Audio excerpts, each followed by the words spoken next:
यहोशू 10वां अध्याय। इसकी पृष्ठभूमि आप जानते हो। 30 लाख लोग नहीं जा सकते बोले, इसको अपना नहीं बना सकते हैं ऐसा बोले, पर उसी देश के अंदर वो प्रवेश कर चुके, राक्षसों को जीत लिया, जय प्राप्त किया, यरीहो शहर को अपना बना दिया, आई शहर को भी अपना बना लिया। और फॉरवर्ड करते जाते वक्त गिबोन जो है एक राजधानी शहर है, बहुत बड़ा शहर। गिबोनी लोग इसराइली लोगों से वाचा बांधे हुए हैं, मालूम है ना। पर गिबोनी लोग क्या इसराइली लोग हैं? नहीं, वो कनान देश के लोग हैं और भोजन के अनुसार इन्होंने एक वाचा बांध रखा था। इस गिबोन को नाश करने के लिए 5 राजा आते हैं। तब गिबोनी जो है यहोशू को संदेश भेजते हैं, क्योंकि वाचा बांधा है। मेरी बात समझ में आ रही है आपको? गिबोन की एक समस्या आ जाए तो वो गिबोन की समस्या नहीं है, यहोशू की समस्या है, क्योंकि इसराइली लोगों से वाचा बांधा है। यहोशू युद्ध करने के लिए जाता है। पढ़ते हैं, तब यहोशू सारे योद्धाओं और सब शूरवीरों को संग लेकर गिलगाल में चल पड़ा। और यहोवा ने यहोशू से कहा, उनसे मत डर, क्योंकि मैंने उनको तेरे हाथ में कर दिया है। उनमें से एक पुरुष भी तेरे सामने टिक न सकेगा। तब यहोशू रातों रात गिलगाल से जाकर एकाएक उन पर टूट पड़ा। तब यहोवा ने ऐसा किया कि वे इसराइलियों से घबरा गए, और इसराइलियों ने गिबोन के पास उनका बड़ा संहार किया और बेथरोन के चढ़ाव पर उनका पीछा करके अजेका और मकेदा तक उनको मारते गए। फिर जब वे इसराइलियों के सामने से भागकर बेथरोन की तराई पर आए, तब अजेका पहुंचने तक यहोवा ने आकाश से बड़े बड़े पत्थर उन पर बरसाए और वे मर गए। जो ओलों से मारे गए उनकी गिनती इसराइलियों की तलवार से मारे हुए अधिक थे। उस समय अर्थात जिस दिन यहोवा ने एमोरियों को इसराइलियों के वश में कर लिया, तब यहोशू ने यहोवा से इसराइलियों को देखकर इस प्रकार कहा, हे सूर्य तू गिबोन पर, हे चंद्रमा तू आयलोन की तराई के ऊपर थमा रहे।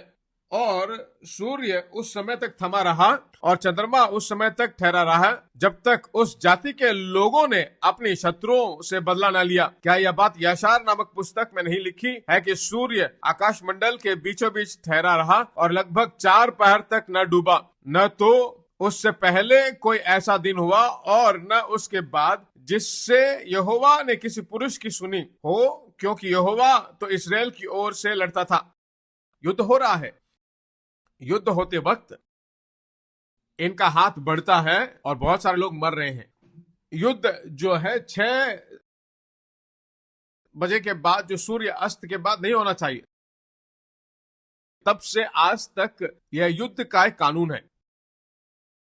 इनका हाथ जब बढ़ा हुआ है, सूर्य अस्त होने वाला है, और तब सूरज को देखकर थमा रहने के लिए बोलता है। उसके बाद पास मत हो, बीचों बीच खड़ा रहे।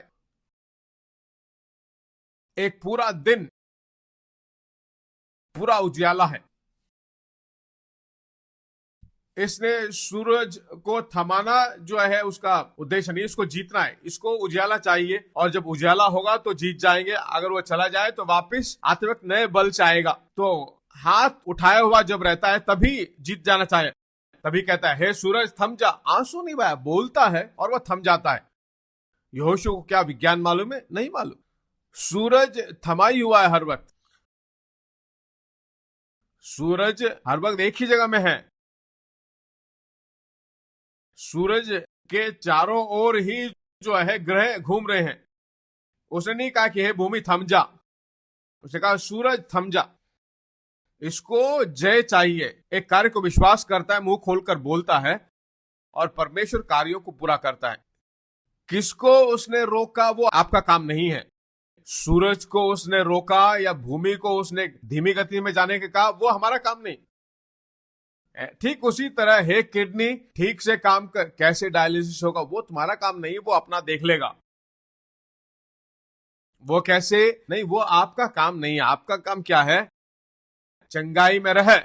हे लंग्स चंगाई रहे, हे घुटने ठीक से चंगा रहे, हे हमारे सभी नसें, हमारे सभी अंदरूनी भागे बिल्कुल चंगा रहे। नहीं नहीं, वो कैसे हो? नहीं, वो आपका काम नहीं है भाई। हे सूरज, क्या सूरज थमा रहा? उसके बोलने से पहले वो थमा रहा?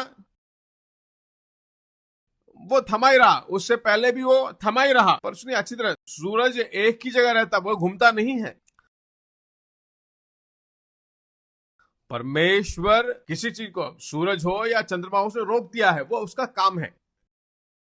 वो अपने मुंह के बातों के लिए नहीं बोल रहा है, बल्कि परमेश्वर की योजनाओं को पूरा करने के लिए बोलता है। परमेश्वर की योजनाएं अगर आपकी जिंदगी में पूरा होना है तो परमेश्वर के वचन को पढ़िए, परमेश्वर के वचन के साथ एक क्लोज रिलेशनशिप रखिए। किस समय कौन सा शब्द बोलना वो तुम्हारे हृदय में खुद डालेगा। हृदय में घर धारण कीजिए, मुंह खोलकर बोलिए और अपने भविष्य को उत्पन्न कर सकते हो।